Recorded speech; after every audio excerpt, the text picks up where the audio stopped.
2025 was an excellent year of railfanning for me. I received 2 cameras, a tripod, and saw a variety of different trains. In this video, we're going to be taking a look at my top 10 best catches of 2025, as well as a few honorable mentions because they were just too good to leave out. Now without further ado, enjoy the video.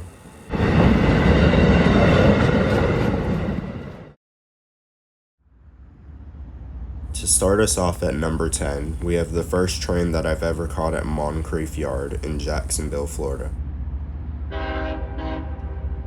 I'm not exactly sure what its symbol was, but it was the first time I was next to a long intermodal train.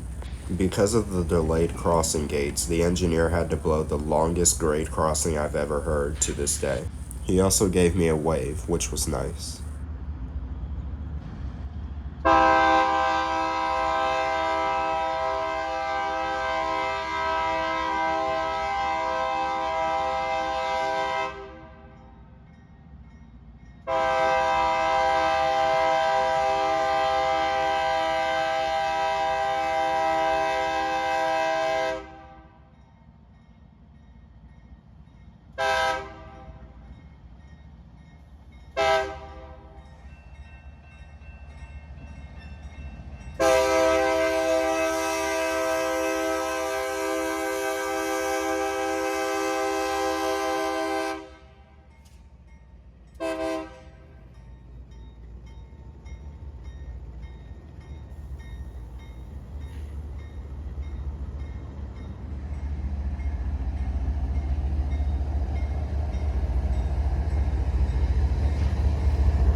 For number 9, I have what I believe is my best catch of the Florida East Coast Railway on the main line. Not much is really special about the train itself, but it was nice to see a GP40 trailing third. This engineer also gave another wave and an extra horn blast.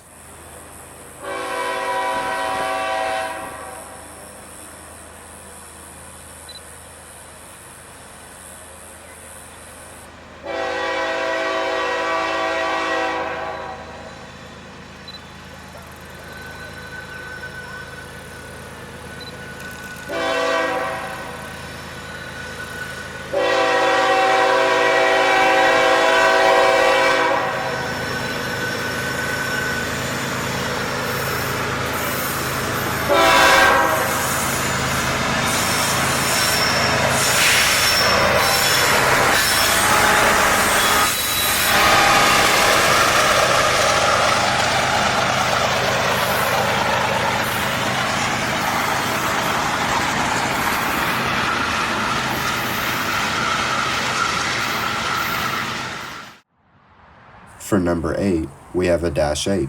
It was by pure chance that when we went out to go catch the auto train this day, it had Dash 8 number 511 trailing. I'm not exactly sure why it was tagging along for this trip, but it was a nice surprise. This engineer also gave a wave.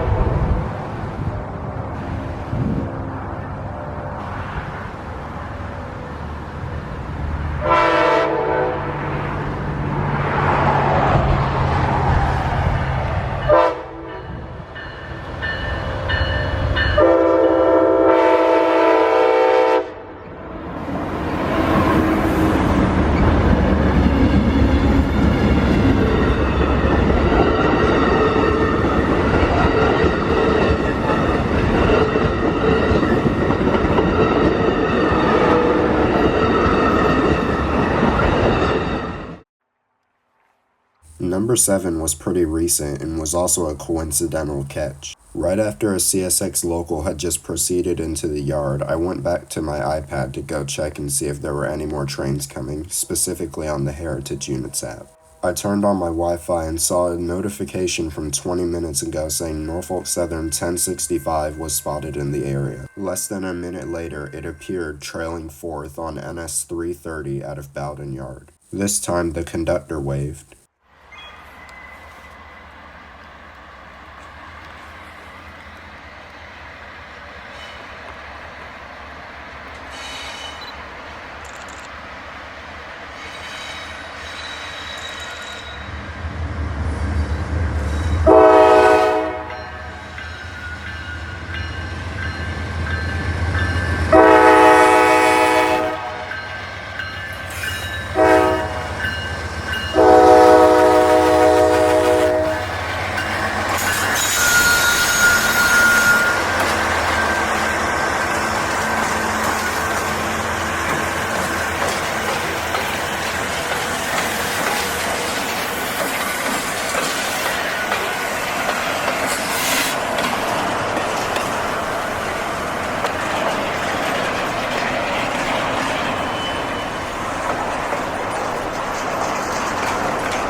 For number 6, we have yet another lucky catch. When we went out to catch Train 98, the Silver Meteor, on this day, I saw that it had 3 locomotives. Not only that, they were all ALC 42s wearing all 3 different Charger paint schemes. Phase 7, Day 1, and Phase 6. I knew that 301, the Day 1 painted unit, was coming led by the Phase 7 unit, but the Phase 6 was just a nice surprise.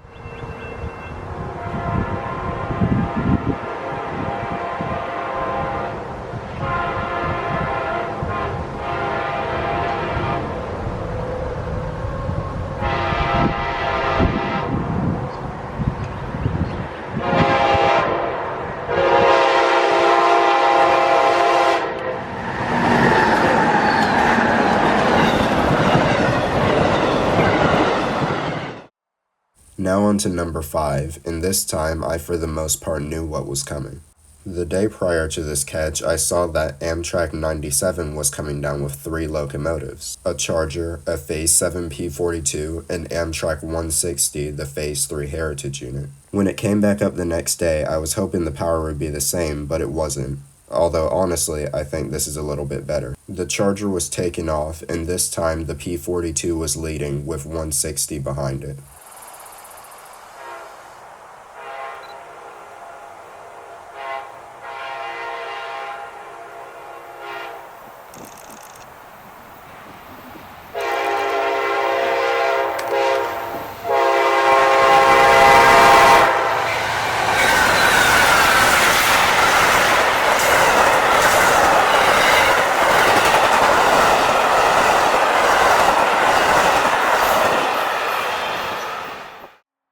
For number 4, we have CSX train EO40. Coal empties out of Stanton Power Plant in Orlando. The reason I wanted to see this train was because of its rear DPU. Pushing on the back was CSX 4720, the 1 CSX unit. This is the first ever specially painted freight unit that I had seen in person. We waited out here quite a while for this train, so I was glad when it finally came around the curve.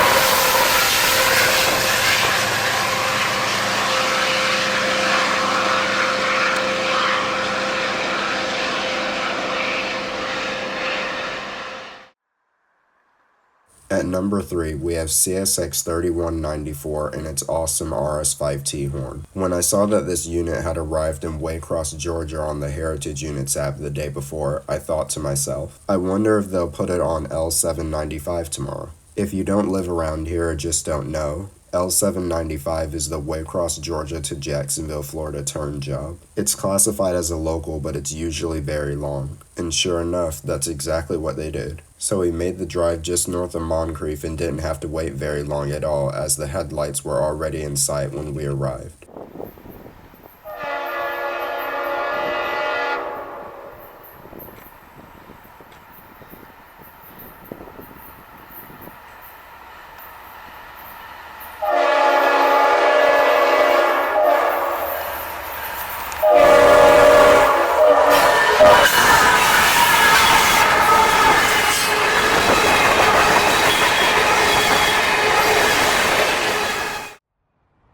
Taking number 2 is Amtrak 41, the Floridian.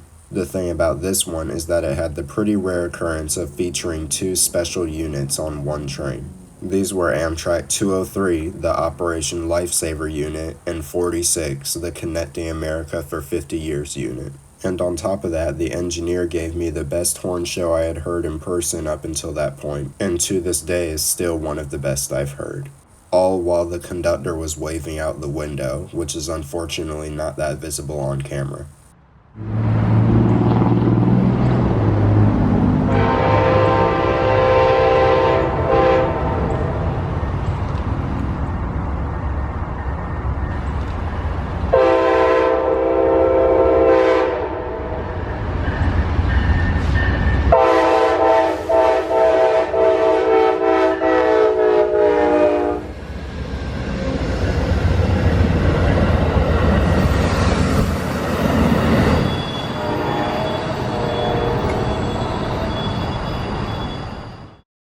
Before we head on to number 1, I have 2 honorable mentions that I didn't put on the list, but are still good in my opinion. For this catch, I was actually by myself as my mom and siblings were in a class not too far down the road. Since I didn't have the class that was happening right after theirs, I used this time to go down the road and catch Amtrak's auto train. Much to my delight, I got away from the engineer and the conductor as well as a cool horn show.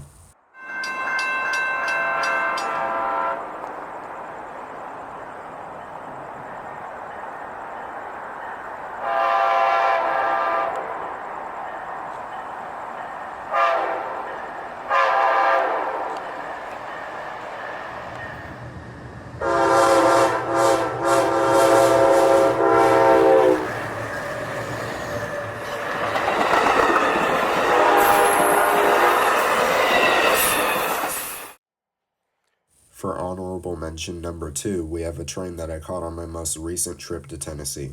The earliest afternoon WeGo Star led by 381. Now this train is pretty normal, but as someone who doesn't live in Tennessee, as well as it being my first time catching this company, it feels to me like a pretty special catch, which is why I put it in honorable mentions.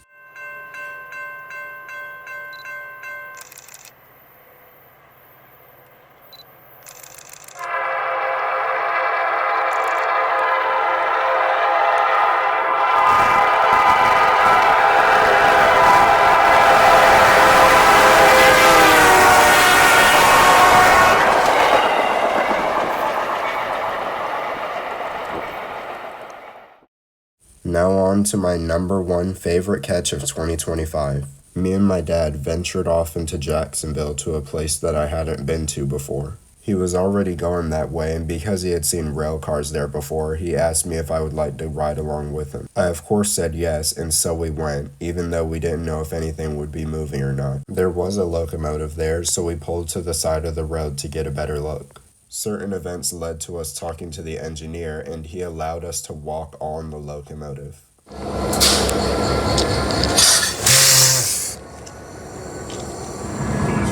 might be loud if it's...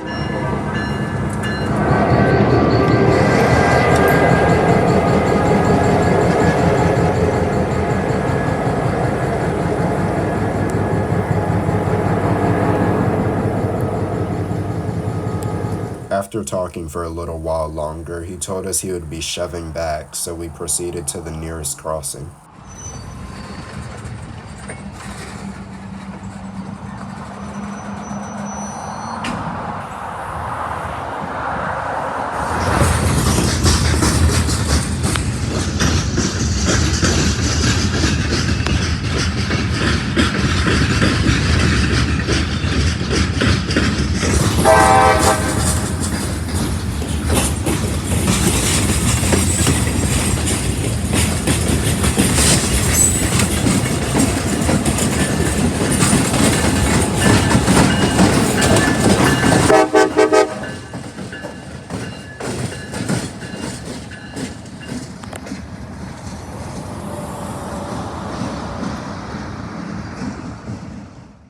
So there you have it, my top 10 favorite catches of 2025. I've had a lot of fun this year, and I'm excited to see what's in store for 2026. I also want to take a second and thank you all for watching and supporting the channel.